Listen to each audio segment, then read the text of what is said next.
Okay, so class 10, today we are going to start the chapter Light, Reflection and Refraction of Physics. Okay, now इस chapter से आप थोड़ा बहुत familiar हैं, इसके कुछ टॉपिक्स से थोड़ा बहुत फेमिलियर हैं, आपने लोअर क्लासेस में पढ़ा और उसी को आगे बढ़ाते हुए, ठीक है, उस नॉलेज के बेस पे, प्रीवियस नॉलेज के बेस पे अब आपको आगे की चीज़ें बताई जा रही हैं.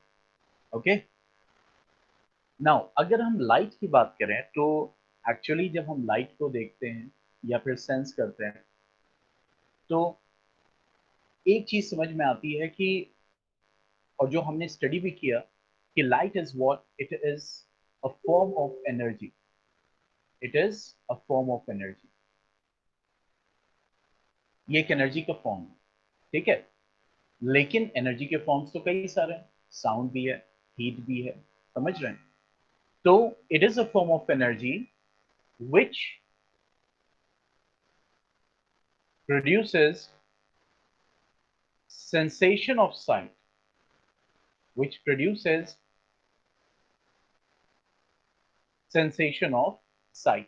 यानी कि ऐसे फॉर्म ऑफ एनर्जी है जो हमें देखने, यानी हम जिस एनर्जी को यूज करके देख पाते हैं, ठीक है. तो ऐसी फॉर्म ऑफ एनर्जी जो होती है, that is called what, the light. उसको हम लाइट कहते हैं, ठीक है. और ये जो लाइट है बेसिकली जो हम देख पाते हैं, इसीलिए इसको हम क्या कहते हैं, that is called the visible light. इसको विजिबल लाइट कहते हैं. लेकिन अगर हम इसके और डिटेल में जाएं तो बेसिकली अगर हम प्रेजेंट डेट की बात करें तो light has dual nature. Light has dual nature. इसके डुअल नेचर होते हैं. एक नेचर होता है पार्टिकल नेचर. यानी कि ये नेचर कब पता चला, ये डुअल नेचर कब पता चला, जब modern quantum theory of light आई. ठीक है, ये आप सब हायर क्लासेस में बेटा पढ़ोगे, ठीक है.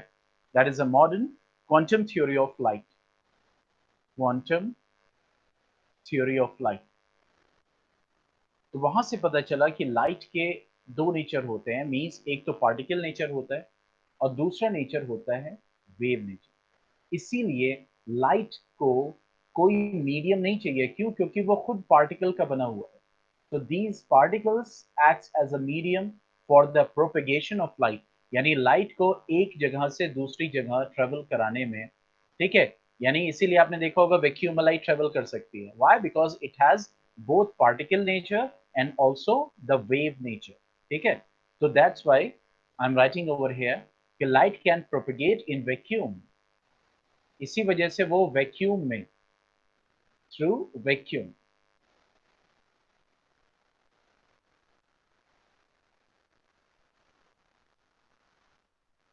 समझ रहे हैं?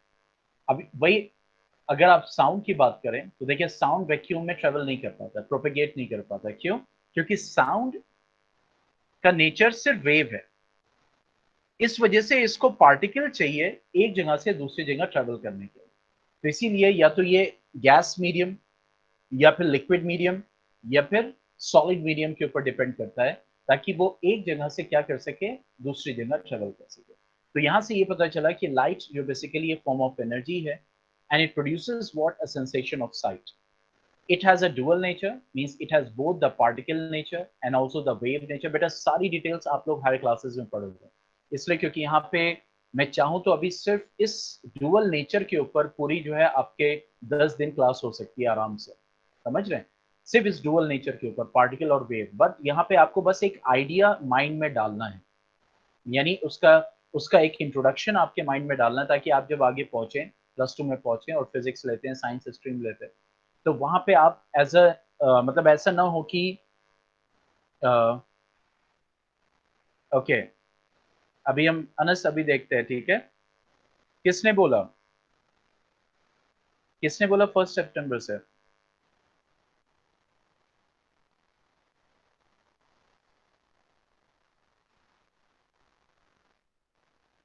कहाँ पे देखी बेटा?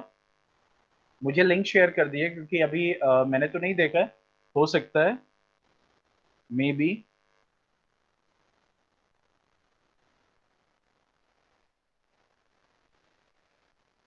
मुझे लिंक शेयर कर दीजिएगा, ठीक है? Okay, after class. सो तो इसका मतलब क्या हो गया? It has a dual nature and it can propagate through vacuum, यानी वैक्यूम के थ्रू ट्रेवल कर सकता है। And light travels always in straight line. Light travels always in straight line.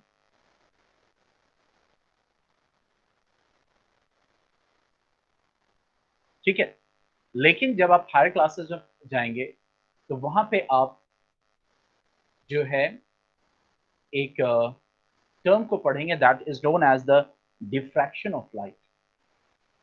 बस मैं टर्म आपको बता दे रहा हूँ, डिफ्रैक्शन ऑफ लाइट।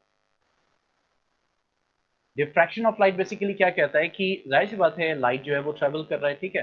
तो जिस मीडियम में ट्रेवल कर रहा है, तो अगर उस मीडियम का पार्टिकल बहुत स्मॉल हो, very very very very very small, तो जो ये लाइट ट्रेवल करती है ना, तो it can bend around its around this particle, अगर ये मीडियम का पार्टिकल बहुत स्मॉल है, ठीक है? इसको कहते हैं डिफ्रैक्शन ऑफ लाइट। बट जो डिटेल है आप हायर क्लासेस में पढ़ेंगे। तो बस मैंने आपको एक टर्म बता दिया, लेकिन यहाँ 10th के लिए, सीबीएसई के लिए आपको क्या ध्यान देना है कि light is a form of energy which produces a sensation of light. It has a dual nature, means the particle nature and a wave nature. It can propagate through vacuum. Why? Because it has a particle nature, that's why it needs, अगर medium ना भी हो तब भी ये travel कर जाएगी, ठीक है? And light travels always in a straight line. और अगर हम लाइट के बारे में थोड़ा सा एक्स्ट्रा और बताएं, तो देखो बेटा यहाँ पे एक फिगर है। देखो ये जो रेंज है ना, ये रेंज कहलाती है इलेक्ट्रोमैग्नेटिक स्पेक्ट्रम। बेसिकली लाइट क्या है? लाइट जो है वो इलेक्ट्रोमैग्नेटिक रेडिएशन है। क्या है? EMR, electromagnetic. और इलेक्ट्रोमैग्नेटिक रेडिएशंस कहाँ से प्रोड्यूस होती हैं? आप ये पढ़ोगे जब हम मैग्नेटिज्म पढ़ाएंगे, ठीक है? इलेक्ट्रोमैग्नेटिज्म पढ़ाएंगे, ठीक है? तो ये क्या है? एक basically electromagnetic radiation, electromagnetic radiation, ठीक है? दैट इज ईएमआर, ठीक है? तो ये जो इलेक्ट्रोमैग्नेटिक रेडिएशंस निकलती हैं, उस रेडिएशन की एक रेंज है, एक स्पेक्ट्रम है, जिसमें आपके रेडियो वेव्स, ठीक है, माइक्रोवेव्स, ये सारे के सारे इसमें लाई करते हैं इलेक्ट्रोमैग्नेटिक रेडिएशंस में। उसमें एक पोर्शन होता है विजिबल लाइट का, जो यहाँ पे मैं आपको ब्लू पैरेलल लाइन से दिखा रहा हूँ। देखो ये विजिबल लाइट का स्पेक्ट्रम देख रहा है। इलेक्ट्रोमैग्नेटिक रेडिएशन में जो उसका स्पेक्ट्रम होता है, बेसिकली उस स्पेक्ट्रम में एक छोटा सा स्पेक्ट्रम होता है, क्लियर? जो कि किसका होता है? आपका विजिबल लाइट। तो बेसिकली विजिबल लाइट जो है इलेक्ट्रोमैग्नेटिक स्पेक्ट्रम का एक छोटा सा पार्ट है।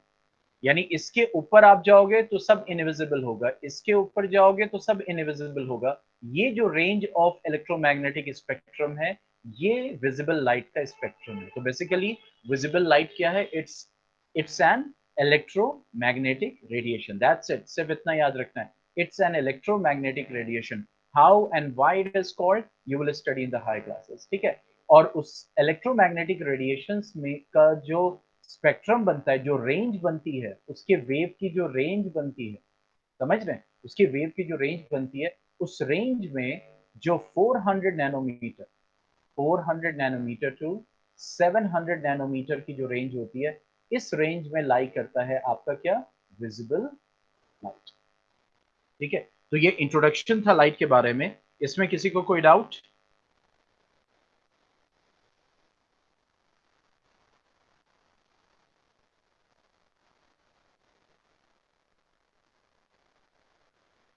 स्पेक्ट्रम जैसे आपने रिफ्रैक्शन पढ़ा है ना, रिफ्रैक्शन इसमें भी पढ़ेंगे। तो refraction, sorry, that is not refraction. See, देखो यहाँ पे एक एनिमेशन यहाँ पे शो हो रहा है। देखो जब यहाँ से प्रिज्म से लाइट क्रॉस कर रही है, तो देखो ये डिफरेंट डिफरेंट कलर्स में स्प्लिट हो रहा है, ठीक है? From red, green, blue, orange, red, ठीक है? That is a video, clear? तो ये जो आपका पैटर्न होता है, इस पैटर्न को स्पेक्ट्रम कहते हैं। तो इसी तरह से जो ये इलेक्ट्रोमैग्नेटिक रेडिएशंस निकल रही हैं, इनकी जो वेवलेंथ है वो अलग अलग रेंज की है। तो ये जो अलग अलग रेंज की वेवलेंथ का पैटर्न बन रहा है, इसको हम स्पेक्ट्रम कहते हैं, ठीक है? ये यहाँ से लेकर यहाँ तक ये जो बैंड बन रहा है, ठीक है, इसको हम स्पेक्ट्रम कहते हैं। इस इलेक्ट्रोमैग्नेटिक स्पेक्ट्रम में जो 400 नैनोमीटर टू 700 नैनोमीटर वेवलेंथ का जो स्पेक्ट्रम है उस रेंज में लाई करती है आपकी विजिबल लाइट।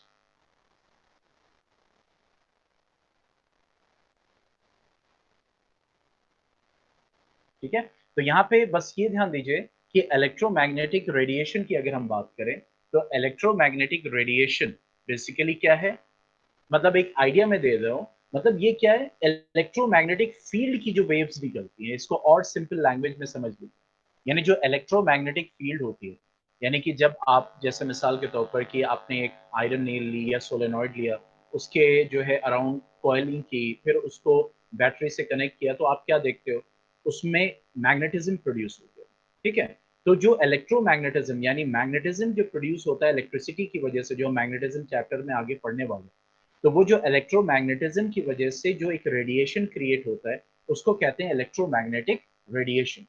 तो उस इलेक्ट्रोमैग्नेटिक रेडिएशन में वेव्स निकलती हैं, वेव्स के वेवलेंथ की अलग अलग रेंज है। ठीक है, उस रेंज में जो इलेक्ट्रोमैग्नेटिक रेडिएशन की जो रेंज है, उसमें जो 400 टू 700 नैनोमीटर की जो रेंज होती है, उस रेंज में लाई करता है विजिबल लाइट। तो बेसिकली आपको इस लेवल पे क्या ध्यान देना है कि light is an electromagnetic radiation.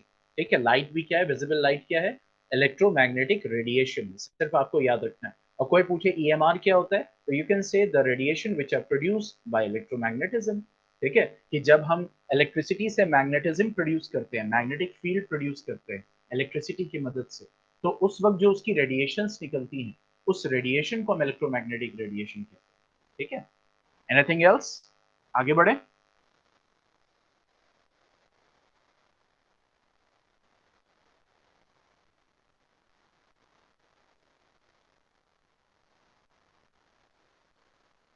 ठीक है, चलिए अब आगे बढ़ते हैं। Now coming to the topic and that is the reflection of light. अब हम वन बाय वन टॉपिक्स को स्टडी करेंगे। ये टॉपिक आपने अपने लोअर क्लासेस में पढ़ा है। ठीक है, so coming to the next topic and that is the reflection of light.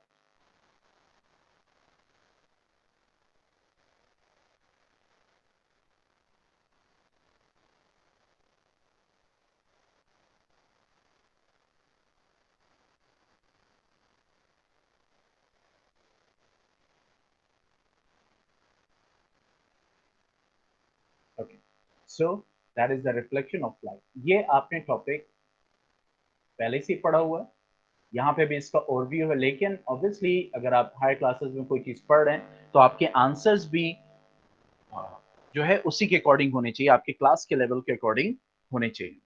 ठीक है, now what is basically the reflection of light? That is the bouncing back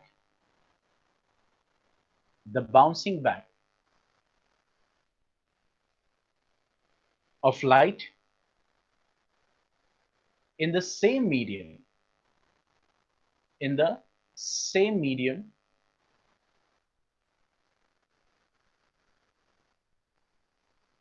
on striking the surface of any object, on striking the surface of any object। जैसे कि हम यहाँ figure में देख रहे हैं कि यहाँ पे ये मिरर है।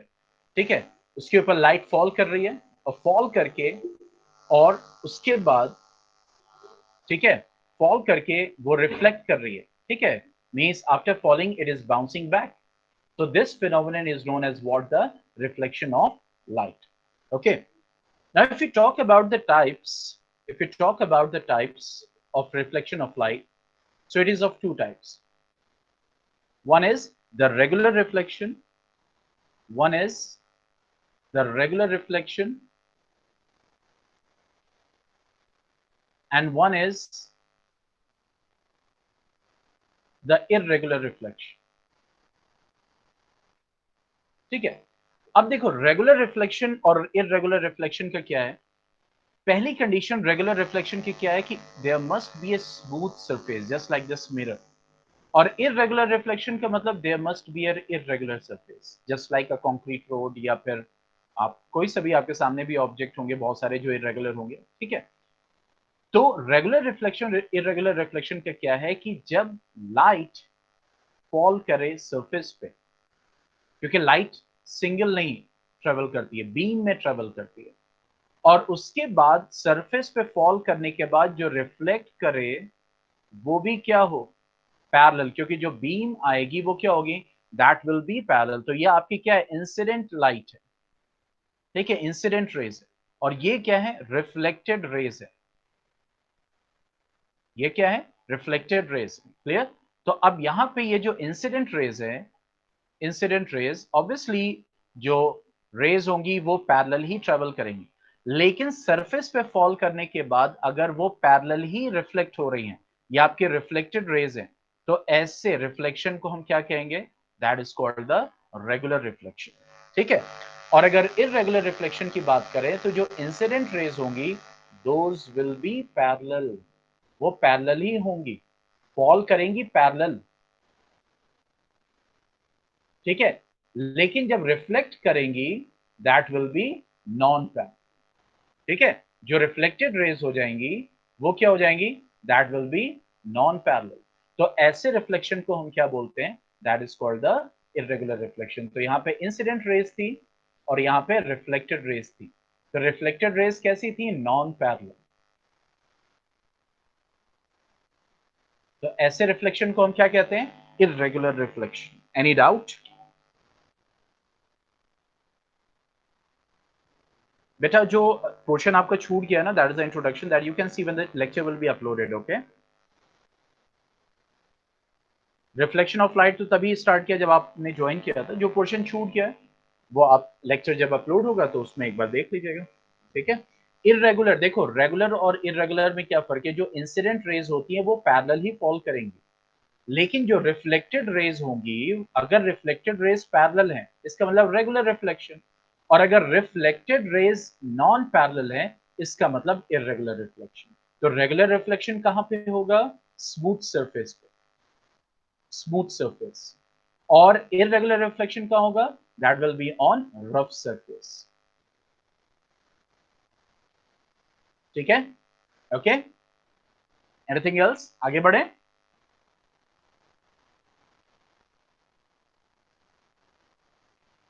Okay. Now coming to the laws of reflection. Laws of reflection में कुछ चीजें देखो, विजुअलाइजेशन बहुत इंपॉर्टेंट होता है। ठीक है।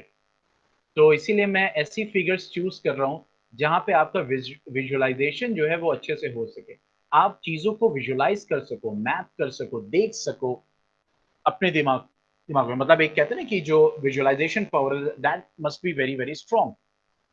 Now coming to the laws of reflection. Laws of reflection सब आप जानते हो।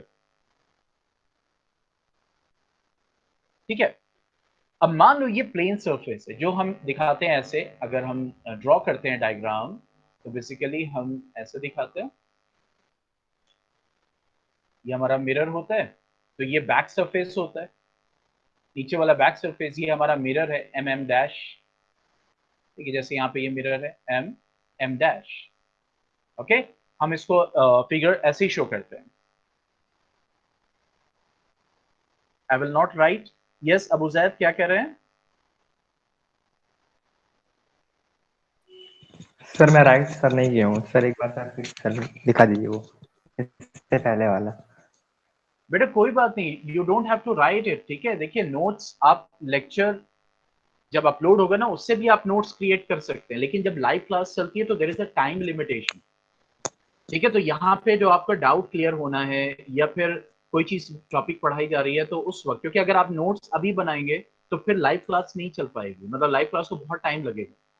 ठीक है। So there is a time limitation, तो जब लेक्चर अपलोड हो तब आप नोट्स बना सकते हैं। ठीक है। ठीक है, okay sir, okay. Thanks sir. तो जब हम शो करते हैं तो बेसिकली क्या होता है कि ये इंसिडेंट रे ऐसे शो करते हैं लाइक दिस।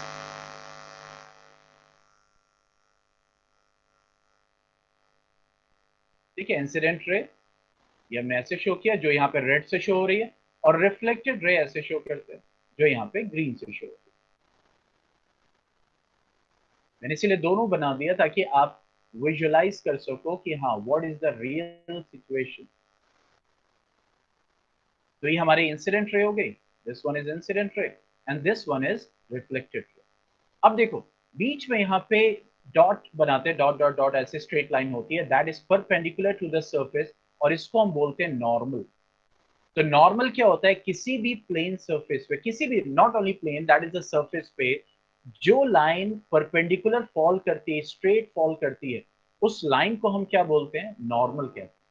तो नॉर्मल क्या है, that is the line which is perpendicular to the surface and that is the imaginary line. ठीक है, और ये नॉर्मल जहां पे सरफेस पे जाके ज्वाइन होता है, ठीक है, पॉइंट ऑफ कांटेक्ट जो इसका होता है, ठीक है, वहीं पे इंसिडेंट रे फॉल करती है, यानी ज्वाइन करती है, और वहीं से रिफ्लेक्टेड रे उठेगी। क्लियर?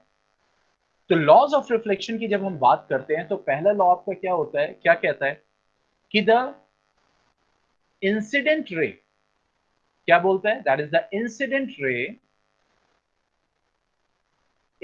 रे, या रुक जाओ, ठीक है, एक और चीज मैं यहां पहले से बता दूं, ये जो नॉर्मल, ये जो नॉर्मल लाइन है और ये जो इंसिडेंट रे, इसके बीच का जो एंगल होता है ये, this is called what, the angle of incidence. इसको क्या कहते हैं, angle of incidence. Angle of incidence ये होता है, this is I. Angle of incidence ये नहीं होता है, ये ध्यान रखिएगा, नॉर्मल और इंसिडेंट रे के बीच में, नॉर्मल और इंसिडेंट रे के बीच में एंगल ऑफ इंसिडेंस होता है। ठीक है, और नॉर्मल और रिफ्लेक्टेड रे के बीच में ये होता है angle of reflection. This is called angle of reflection. ठीक है, तो यहां पे ये हो गया आपका एंगल ऑफ रिफ्लेक्शन। तो पहला लॉ क्या कहता है कि द एंगल ऑफ इंसिडेंस, किसी भी सरफेस पे बेटा, angle of incidence will be equal to angle of reflection. ठीक है, that is angle I will be equal to angle R। ये आपका पहला लॉ कहता है। अब मैं आपके एक और चीज बता रहा हूं, यहाँ पे अक्सर स्टूडेंट को कंफ्यूजन रहता है, जैसे ये अनइवन सरफेस है। अब मैंने कहा कि अगर हम रेगुलर रिफ्लेक्शन की बात करें, रेगुलर रिफ्लेक्शन की बात, इररेगुलर रिफ्लेक्शन की सॉरी, तो जो पैरेलल रेज इंसिडेंट होती हैं, लेकिन जब रिफ्लेक्ट होती है तो वो नॉन पैरेलल हो गई। तो यहां पे angle of incidence angle of reflection कहां बराबर हुआ, क्यों भाई? पॉइंट तो सही है, चैट बॉक्स में लिखो यस और नो, कि कुछ और है। यानी ये कहा जा रहा है लॉज ऑफ रिफ्लेक्शन यूनिवर्सल है, वो अप्लाई होगा, किसी भी सरफेस पे अप्लाई होगा। तो यहाँ पे तो इंसिडेंट रे फॉल हो रही है, पैरेलल फॉल हो रही है, लेकिन जब रिफ्लेक्टेड रे जा रही हैं, रिफ्लेक्टेड रेज, तो ये तो नॉन पैरेलल। तो एंगल आई एंगल आर के कहां बराबर हो गया?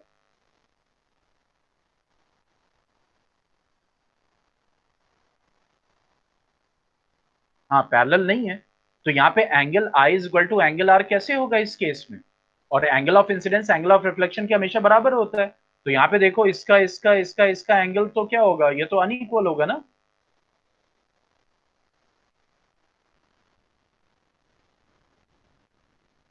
क्यों भाई, अनइक्वल होगा। देखो, तो यहाँ पे कंफ्यूजन नहीं होना चाहिए। जो इररेगुलर सरफेस है उसमें जो नॉन पैरेलल रेज निकल रही हैं, उन रेज को आपस में थोड़ी कंपेयर करना है, हमें इंसिडेंट रे और रिफ्लेक्टेड रे को कंपेयर कर रहा है। अब देखो, मैं एक एक रे को बना रहा हूं, मैंने एक रे ऐसे बनाई और इंसिडेंट हुई, फिर वो रिफ्लेक्ट कर गई। बहुत ध्यान से देखना, बहुत ध्यान से देखना, ठीक है, और ये इसका नॉर्मल है। ठीक है, उसके बाद दूसरी रे आ रही है, लेकिन सरफेस उठा हुआ है थोड़ा सा, लेकिन रे तो पैरेलल फॉल करेगी ना। बहुत ध्यान से समझना इसको। क्लियर? अब यहां पे ये जो सरफेस था थोड़ा सा उठा हुआ है, लेकिन रे तो पैरेलल फॉल करेगी। तो अब क्या होगा, अब क्या होगा, मान लीजिए इसका नॉर्मल, क्योंकि नॉर्मल क्या होता है, जैसे मान लीजिए आपने सरफेस ऐसे कर दिया, तो नॉर्मल हमेशा परपेंडिकुलर होगा ना। आपने सरफेस ऐसे कर दिया तो नॉर्मल ऐसे होगा, परपेंडिकुलर। आप, ठीक है, तो अब यहां पे जब ये इंसिडेंट रे फॉल कर रही है तो इसका नॉर्मल ऐसे है। वाई? बिकॉज ये सरफेस उठा हुआ था, तो अब ऐसे परपेंडिकुलर होगा। तो इसका जो रिफ्लेक्टेड रे होगी, इसकी जो रिफ्लेक्टेड रे होगी वो ऐसे हो जाएगी। ठीक है, तो अगर आप एक एक इंसिडेंट रे को देखें तो एक एक incident ray angle of incidence is equal to angle of reflection इस पहले लॉ को फॉलो कर रहा है। अब समझ में आया? ठीक है, तो इररेगुलर रिफ्लेक्शन में रिफ्लेक्टेड रेस को आपस में थोड़ी कंपेयर करना है, आपको इंसिडेंट रे और रिफ्लेक्टेड रे को कंपेयर करना है। तो एक एक इंसिडेंट रे जो फॉलो करेगी वो angle of incidence is equal to angle of reflection rule को फॉलो करेगी। इसका मतलब कोई भी सरफेस हो, स्फेरिकल सरफेस हो, अनइवन सरफेस हो, स्मूथ सरफेस हो, इस पे जो भी रे फॉल करेगी, जो भी रे फॉल करेगी वो एंगल ऑफ इंसिडेंस यानी फर्स्ट लॉ को फॉलो जरूर करेगी। आगे बढ़े, नेक्स्ट लॉ पे बढ़े। ठीक है, अब देखो सेकंड लॉ क्या कहता है,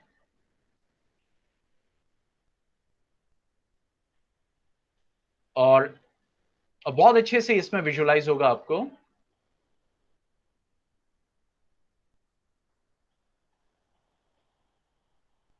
ठीक है, सेकंड लॉ पहले हम लिख लेते हैं, क्या कहता है कि incident ray normal and reflected ray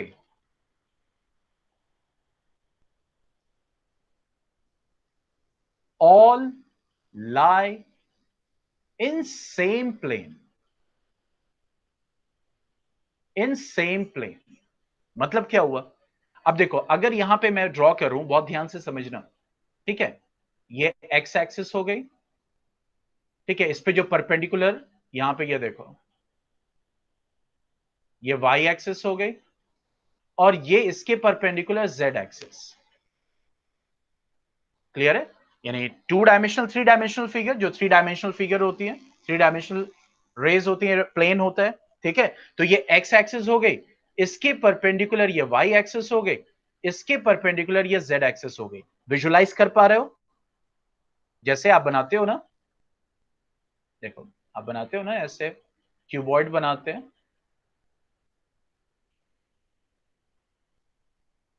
तो क्यूबॉइड क्या है? एक थ्री डी फिगर है। Cuboid is what? A three D figure. तो अब देखो यहां पे क्या हो गया, अगर इस पॉइंट को लो तो ये आपकी एक्स एक्सिस हो गई, ये आपकी वाई एक्सिस हो गई, और ये आपकी जेड एक्सिस हो गई। थ्री डी फिगर है ना? विजुअलाइज कर पा रहे हो अच्छे से?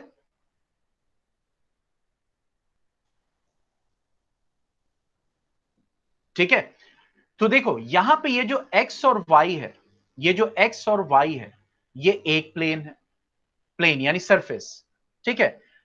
एक्स और जेड ये दूसरा प्लेन हो गया, ठीक है, और वाई और जेड जो कि आपको ऐसे मैं अगर बनाऊं इसको, वाई और जेड,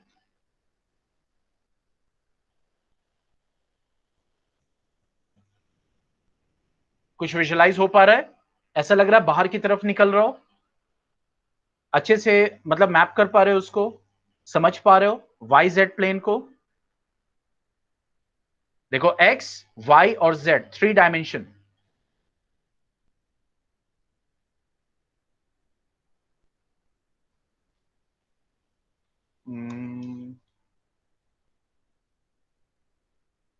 ठीक है, अब देखो यहां पे क्या कह रहा है, all lie in the same plane का मतलब क्या हुआ, बहुत ध्यान से समझना।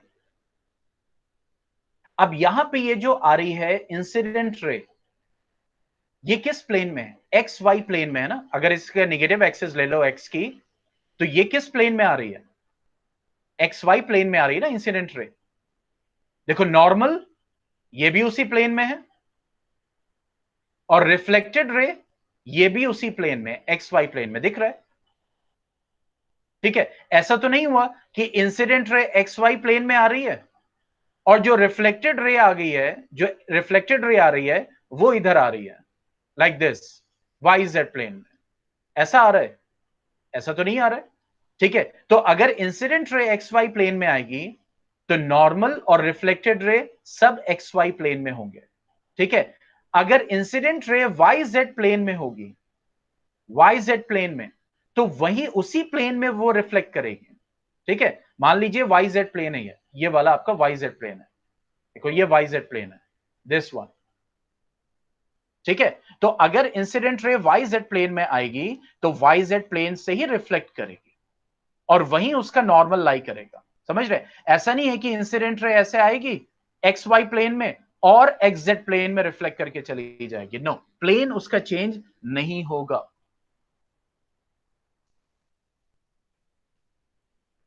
प्लेन उसका चेंज नहीं होगा। तो इसीलिए मैं फिर से इमेज को क्लियर कर रहा हूं ताकि आप शुरू से दोबारा विजुअलाइज कर सको इसको।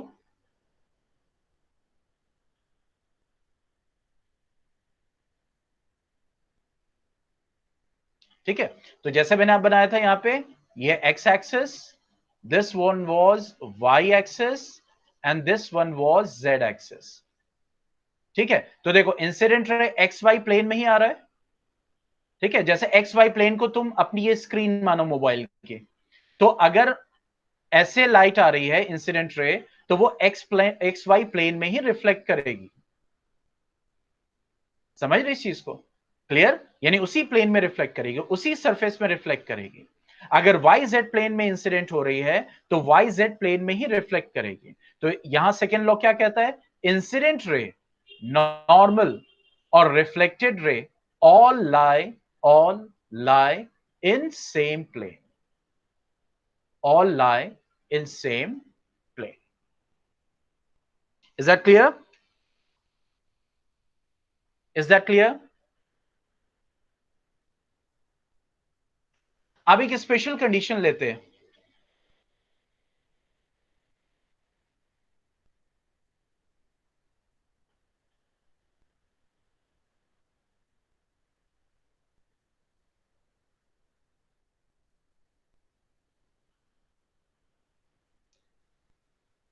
अब देखो, मैं आपसे बात कर रहा हूं कि अगर जो इंसिडेंट रे है और जो रिफ्लेक्टेड रे वो सेम प्लेन में लाई करती है, लेकिन अगर वही इंसिडेंट रे ऐसे ना है, मतलब क्या हो, ये एंगल आई 0 डिग्री हो जाए, तो क्या हो, मतलब 0 डिग्री का मतलब क्या हो गया कि अब जो इंसिडेंट रे आ रही है वो सीधा नॉर्मल के थ्रू होता आ रही है। यानी अगर इंसिडेंट रे सरफेस के, अगर मैं 2D फॉर्म में इसको बनाना चाहूं, तो इंसिडेंट रे ऐसे अगर फॉल कर रही है एकदम स्ट्रेट परपेंडिकुलर, ये आपकी इंसिडेंट रे, तो क्या होगा, तो रिफ्लेक्टेड रे भी क्या होगी, इसी नॉर्मल से वापस हो जाएगी। समझ रहे हैं? मींस इंसिडेंट रे अगर नॉर्मल से अगर फॉल कर रही है, नॉर्मल पे फॉल कर रही है सरफेस पे, ठीक है, तो रिफ्लेक्टेड रे भी इधर ही से चली जाएगी। तो इसका मतलब है क्या हुआ कि when the incident ray is perpendicular to the surface, then the reflected ray goes back through the normal, from the same path, goes back from the same path, like that means जब normal पे fall करेगी तो angle i will be equal to angle r will be equal to 0 degree. 0 degree होगा बेटा। ठीक है, यहां तक कोई डाउट किसी को?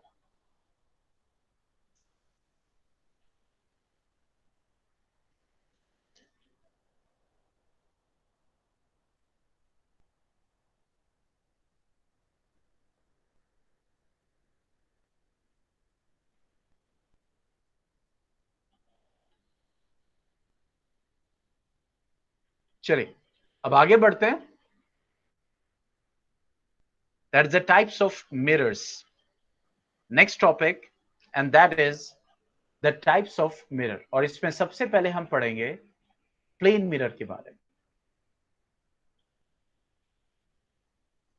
ठीक है, तो यहां पे जो हम सबसे पहले पढ़ने वाले हैं दैट इज, क्योंकि यहां पे प्लेन मिरर पे मेन फोकस हमारा नहीं है, जो मेन फोकस है इस क्लास में that is spherical mirrors and spherical lenses. क्योंकि प्लेन मिरर आप अपने लोअर क्लासेस में पढ़ चुके हैं, तो यहां पे सिर्फ जो प्लेन मिरर है उसकी कैरेक्टरिस्टिक्स को हम ध्यान में रखेंगे।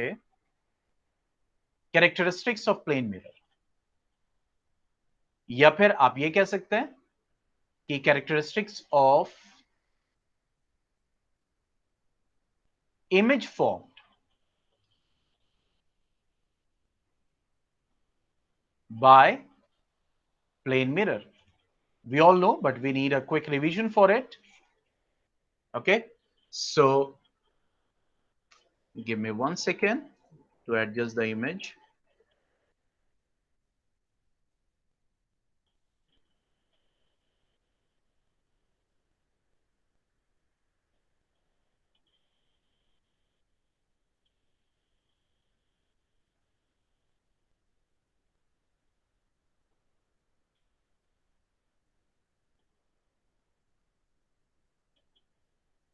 ओके, अब यहां पे अगर हम प्लेन मिरर को देखें बेसिकली, तो प्लेन मिरर में क्या होता है, जो आपका सरफेस जो हाईली पॉलिश्ड होता है, तो बेसिकली होता है क्या है, हम क्या लेते हैं, सामने क्या होता है, ग्लास होता है, प्लेन आपका ट्रांसपेरेंट ग्लास जो होता है बेसिकली, ठीक है। और उसके ऊपर हम किसकी कोटिंग करते हैं, हम कोटिंग करते हैं सिल्वर की। किसकी कोटिंग करते हैं, सिल्वर की। Why silver? Because silver is the best reflector of light. मतलब ऑलमोस्ट सारी लाइट्स जो उसके ऊपर फॉल करती है, वो क्या कर देता है, उसको रिफ्लेक्ट करता है। तो ये तो आपका ग्लास हो गया, फिर उसके ऊपर कोटिंग किसकी करते हैं, सिल्वर की। That is the best reflection. और उसके बाद कलर की टू मेक इट ओपेक, ताकि रिफ्लेक्शन जो है वो अच्छे से हो सके, बाउंस बैक अच्छे से हो सके। तो आपने देखा होगा जब मिरर होता है पीछे ग्रीन कोटिंग या ऑरेंज कोटिंग होती है, अगर आप मिरर को देखो तो पीछे कोटिंग होती है, कलर कोटिंग होती है, ताकि जो लाइट फॉल करे वो ऑलमोस्ट ऑलमोस्ट सारी की सारी जो है वो लाइट रिफ्लेक्ट बैक कर जाए, तभी तो इमेज फॉर्म होगी, तभी इमेज फॉर्म होगी। ठीक है, समझ रहे हैं। जैसे आप देखो, मिसाल के तौर पर कोई ग्लास है, जैसे आपके घर की खिड़कियां होती है ना, उसमें ग्लासेस लगे होते हैं, आर पार दिखता है। तो आप एक काम करो, अब उस ग्लास के पीछे कुछ लगा दो, कोई पर्दा लगा दो, डार्क सरफेस कोई लगा दो, तो आप देखोगे थोड़ी बहुत इमेज आपकी दिखाई देगी उसमें। इसी तरह जब आप स्कूल में होते हैं, नोटिस बोर्ड के सामने जाते हैं, तो नोटिस बोर्ड के पीछे ब्लैक या फिर आपका डार्क वायलेट या फिर आपका रेड कलर का कपड़ा लगा होता है, और उसके ऊपर ग्लास लगा होता है। ठीक है, तो जब आप ग्लास के सामने खड़े होते हो तो आपको हल्की आपकी इमेज दिखाई देती है कि नहीं, कभी नोटिस किया इस चीज को। ठीक है, यस, मोबाइल स्क्रीन पे भी आपको दिखता है। वेरी गुड विवेक। ठीक है, तो वो क्या है, now that glass is acting like a mirror, simple. तो मिरर क्या है, मिरर वो आपका सरफेस है जो रिफ्लेक्शन करके आपकी इमेज को शो करे। That everything will be a mirror, हर वो चीज मिरर है।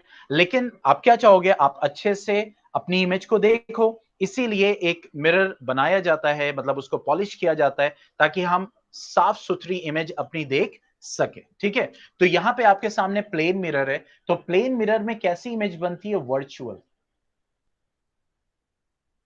ठीक है, प्लेन इमेज कैसी बनती है, दैट इज द वर्चुअल। तो ये आपका ऑब्जेक्ट है, this is, let me choose some writing, ताकि ये आपका ऑब्जेक्ट है।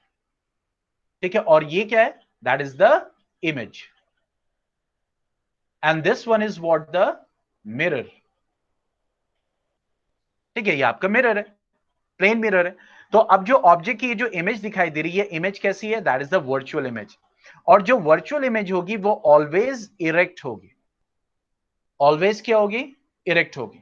लेकिन आप ये चीज ध्यान दीजिएगा कि ऐसी भी सिचुएशन, स्पेशल कंडीशन है जहां पे वर्चुअल इमेज कैसी होती है, इन्वर्टेड भी होती हैं, लेकिन those are the special cases, and that you will study in the higher classes. ठीक है, बट आमतौर से जनरली वर्चुअल इमेज हमेशा इरेक्ट होंगे। इरेक्ट का मतलब क्या, अगर ऑब्जेक्ट आपका ऐसा है तो मिरर में इमेज भी वैसी दिखाई देगी। देखो यहां पे ओपन है, ठीक है, यहां पे ओपन है, बेस नीचे है, बेस नीचे ही दिखाई दे रहा है, तो ये एक इरेक्ट इमेज है।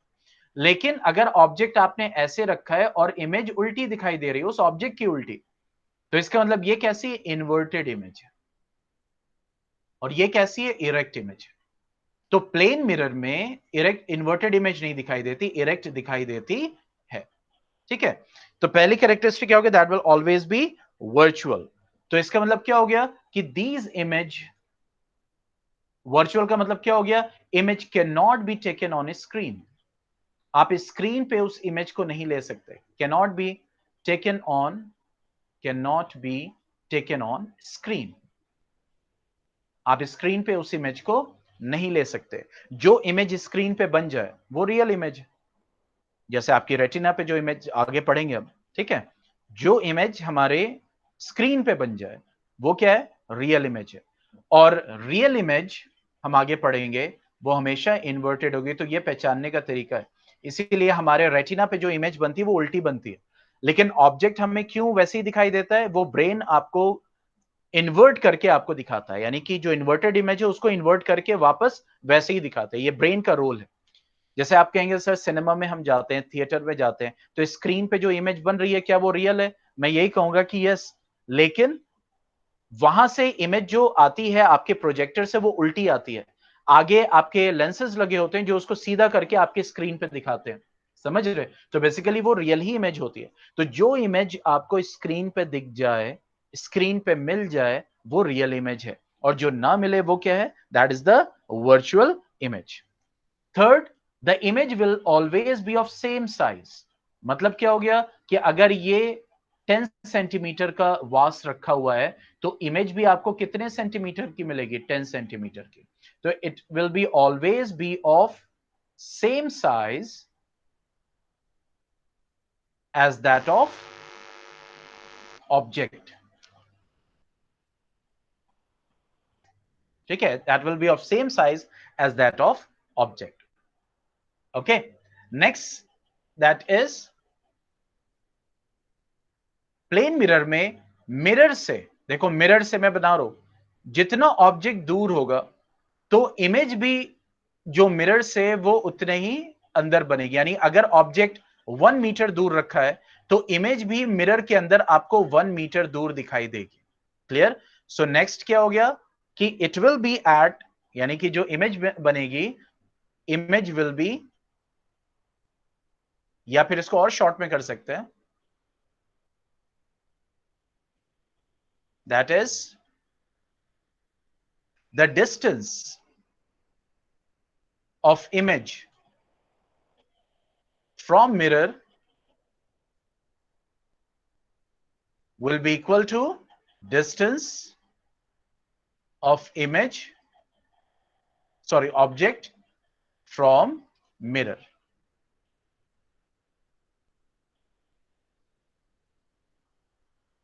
ठीक है? और जो लास्ट है that is very very important, that is, मैं यहीं पे लिख दे रहा हूं, जो इमेज होती है, क्योंकि यहां पे किसकी कैरेक्टरिस्टिक पढ़ रहे हैं? इमेज की। ठीक है, जो इमेज होती है वो कैसी बनती है? Laterally inverted.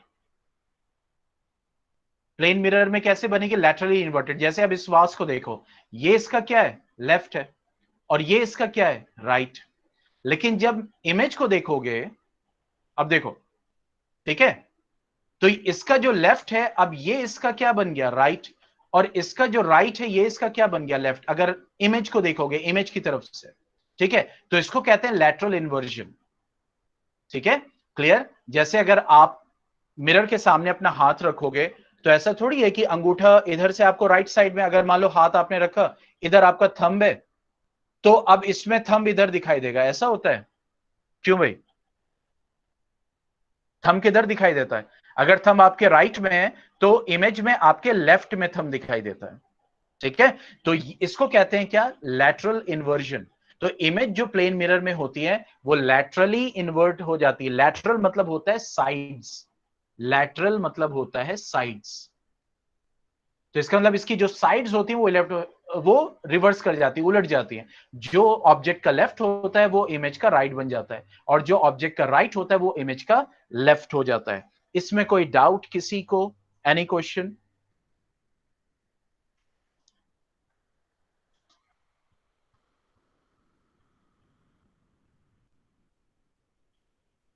Any question? The chat box is open.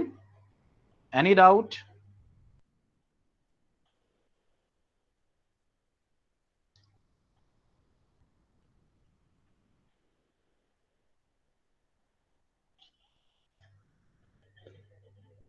Yes, periscope में प्लेन मिरर यूज करते हैं बेटा।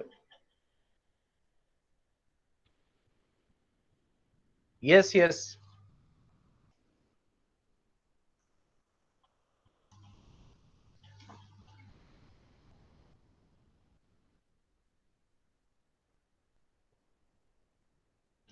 इरेक्ट का मतलब ये हुआ, देखो, गुड क्वेश्चन अभिषेक।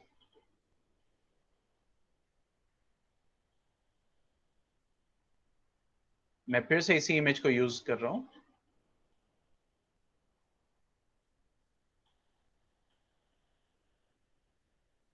ठीक है, अब देखो इरेक्ट का मतलब, आप जब इरेक्ट और इन्वर्टेड देखते हैं ना, तो that is perpendicular of the object, यानी कि अगर ऑब्जेक्ट ऐसे है तो आपको इमेज भी ऐसे दिखाई दे रही है, that is from top to bottom, ये इरेक्टनेस है। ठीक है, लेकिन जब लैटरल इन्वर्जन देखते हैं तो ऐसे देखते हैं, like this, lateral inversion sides. ठीक है, तो इसका जो लेफ्ट है वो इसका क्या हो गया, इसका जो लेफ्ट है वो इसका राइट हो गया, और इसका जो राइट है वो इमेज का क्या बन गया, लेफ्ट। अब क्लियर हुआ?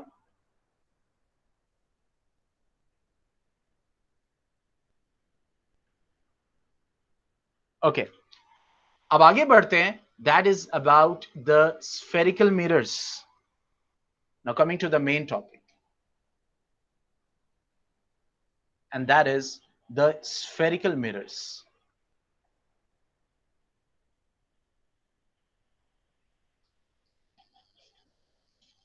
Okay, now spherical mirrors को अगर हम definition से देखें तो these are those mirrors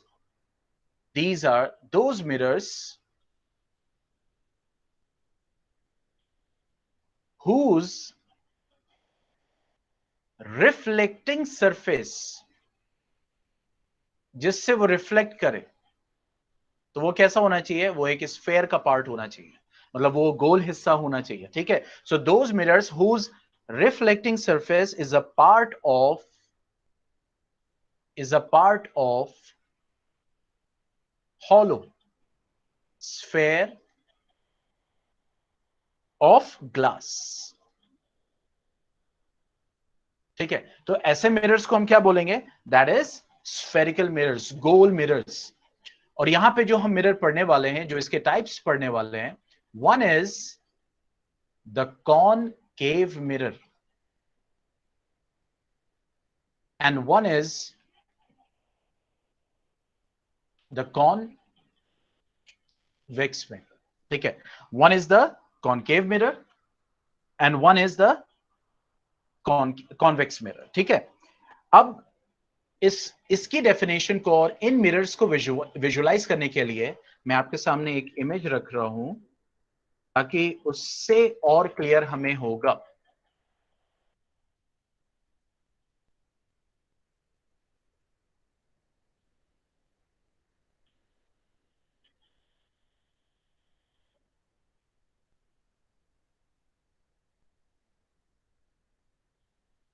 ठीक है, तो अब हमारे सामने इधर क्या है, one is the concave mirror and one is the convex mirror. Okay, अब यहां पे देखो, ये जो ग्रे पोर्शन में दिखाई दे रहा है, ये बैक पोर्शन है, ये वाला जो मैं अब रेड से बना रहा हूं ताकि और विजुलाइज आपको हो जाए, ये बैक पोर्शन है। ठीक है, और ये इस कॉन्वेक्स मिरर का बैक पोर्शन है। तो इसका मतलब जो स्मूथ सरफेस है, पॉलिश सरफेस है, जो रिफ्लेक्टिंग सरफेस है बेसिकली, वो ये है। ठीक है, ये कॉनकेव मिरर है, और ये क्या है, कॉन्वेक्स मिरर। ऐसे समझो, केव का मतलब क्या होता है, गुफा। तो केव कैसा होता है, अंदर की तरफ होता है ना। मैं बस याद करने का एक तरीका, एक की बता रहा हूं आपको। ठीक है, तो देखो ये अंदर की तरफ ऐसे है, तो इसका मतलब ये कैसा है, कॉनकेव मिरर। क्योंकि अक्सर बच्चों को बहुत सिंपल चीज होती है लेकिन कंफ्यूजन क्रिएट होता है, तो इसलिए मैं बता देता हूं एक लेमैन लैंग्वेज में, एक आसान लैंग्वेज में, ताकि आप याद कर सको, आप उसको पहचान सको जल्दी में एकदम। ठीक है, तो देखो ये अंदर केव है ना, ठीक है, एक जगह है, गड्ढा टाइप का है। ठीक है, तो इसलिए क्या है, कॉनकेव मिरर। और इसका जो रिफ्लेक्टिंग सरफेस है देखो, वेक्स है, बाहर की तरफ है। ठीक है, बल्जिंग आउटवर्ड, तो ये क्या है, हमारा कॉन्वेक्स मिरर है। तो अगर हम बाय डेफिनेशन देखें कॉनकेव मिरर को, तो ये हॉलो स्फीयर है। देखो, those mirrors whose reflecting surface is a part of a hollow sphere of a glass. तो ये आपके ग्लास का हॉलो स्फीयर है, उसमें से ये हिस्सा काट के निकाला, इसको ध्यान से समझना, काट के निकाला उसका ये पार्ट है, और ये जो रिफ्लेक्टिंग सरफेस है ये इस हॉलो स्फेयर का पार्ट है, समझ रहे हैं? तो जिसका, इसको ध्यान से समझिएगा, जिसका रिफ्लेक्टिंग सरफेस, इसको समझिएगा, is towards the centre of the sphere, यानी कि रिफ्लेक्टिंग सरफेस देखो किस तरफ है, सेंटर ऑफ स्फेयर, ये स्फेयर का सेंटर है, ये जो स्फेयर है आपका, गोल ग्लास जो है, बेसिकली जो गोल ग्लास है उसका ये सेंटर है, ठीक है? तो ये जो सेंटर है, तो अगर रिफ्लेक्टिंग सरफेस सेंटर की तरफ है, ठीक है, तो वो मिरर क्या है, concave mirror, means the mirror in which the reflecting surface is towards the sorry, center of this sphere, is towards the center of this sphere,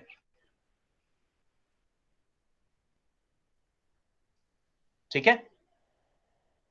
okay, और जिसमें रिफ्लेक्टिंग सरफेस जो होता है वो सेंटर ऑफ स्फेयर, क्योंकि ये देखो convex mirror इस हॉलो स्फेयर का पार्ट है, तो अब जो रिफ्लेक्टिंग पार्ट है जो रिफ्लेक्ट करेगा लाइट को, तो वो बाहर की तरफ है, ठीक है, रिफ्लेक्टिंग सरफेस बाहर की तरफ है। तो अब जाहिर सी बात है reflecting surface centre of sphere के क्या है, अवे है, दूर है, देखो सेंटर ऑफ स्फेयर यहां है और रिफ्लेक्टिंग सरफेस उसके दूर है, अपोजिट है, देख रहे हैं? तो ऐसे मिरर को हम क्या बोलेंगे, that is the convex mirror. So the mirror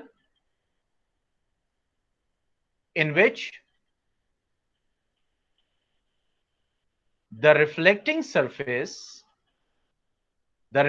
surface is away from the mirror, is away from the is away from the center of the hollow sphere, is away from the center of hollow sphere। कोई confusion इसमें पहचानने में? तो concave mirror bye definition क्या है, whose reflecting surface is towards the centre of sphere, और convex mirror क्या है, whose reflecting surface is away from the centre of sphere. कोई डाउट इसमें हो तो चैट बॉक्स में पूछो, फिर आगे बढ़े।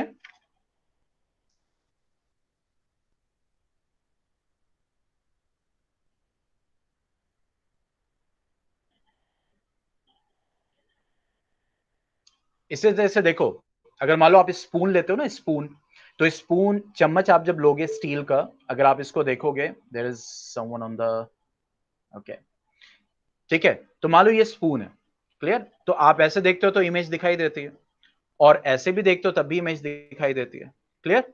तो अब स्पून का ये क्या है, रिफ्लेक्टिंग सरफेस है, जहां पे आपको इमेज दिखाई दे रही है, ठीक है? तो ये जो रिफ्लेक्टिंग सरफेस है बेसिकली ये कैसा है, देखो ये रिफ्लेक्टिंग सरफेस अंदर की तरफ है ना, केव पार्ट है, तो बेसिकली ये क्या है, आपका कॉनकेव मिरर है। और वो स्पून का सरफेस जो वेक्स पार्ट होता है उसका, जो आउटवर्ड बल्ज आउट होता है, ठीक है? तो ये कैसा मिरर है, ये हमारा क्या हो गया, कॉन्वेक्स मिरर हो गया, ठीक है? और ये हमारा कौन सा हो गया, concave mirror. Is that clear? Is that clear?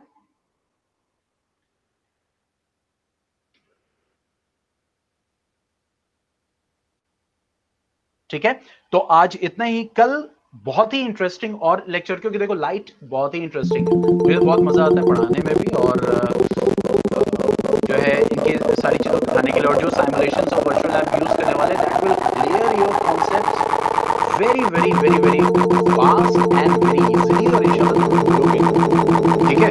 पूरी कोशिश है, लेकिन कंडीशन उसके साथ मस्त कि पढ़ने के बाद रिवीजन, पढ़ने के बाद revision, that's very very important, ठीक है? तो कल जो हम पढ़ने वाले हैं वो क्या होगा, दैट विल बी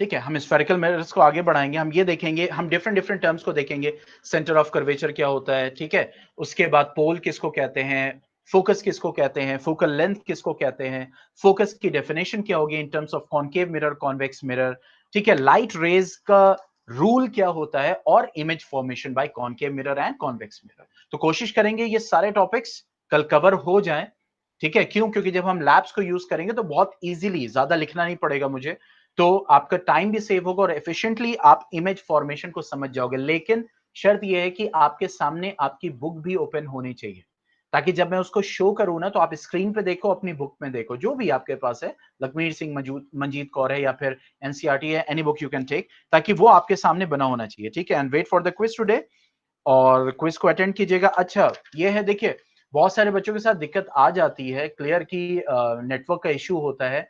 याद रखिए, अगर आपने मेरी बात समझ, क्योंकि देखो मैं सॉफ्टवेयर की भी अपनी लिमिटेशन है ना, ठीक है। अब ऐसा तो नहीं है एकदम ह्यूमन की तरह वो इंटरफेस कर सकता है या फिर बहुत सारी चीजें होती है। तो अगर मान लीजिए आपने अटेम्प्ट किया और आपका जैसे मान लीजिए 10 क्वेश्चन थे और आपने 4 अटेम्प्ट किया, 3 ही अटेम्प्ट किया, आपका नेटवर्क चला गया, ठीक है, then you are allowed to attempt, क्योंकि देखो ये किस्मत की भी बात है ना कि आप अटेम्प्ट कर रहे हो, आपका नेटवर्क फेल कर जा रहा है, क्लियर, क्योंकि लेकिन अगर आपने 60% अटेम्प्ट कर लिया, यानी 10 में से 6 क्वेश्चन कर लिए या 7 कर लिया, 8 कर लिया, 9 कर लिया, आपका नेटवर्क चला जाता है तो आप दोबारा अटेम्प्ट नहीं करेंगे। नाउ इट्स योर लक बेटा, ठीक है, इट्स योर लक, क्योंकि यहां पे बहुत सारी चीजें होती है। जैसे मिसाल के तौर पर कि मैं आपको बताऊं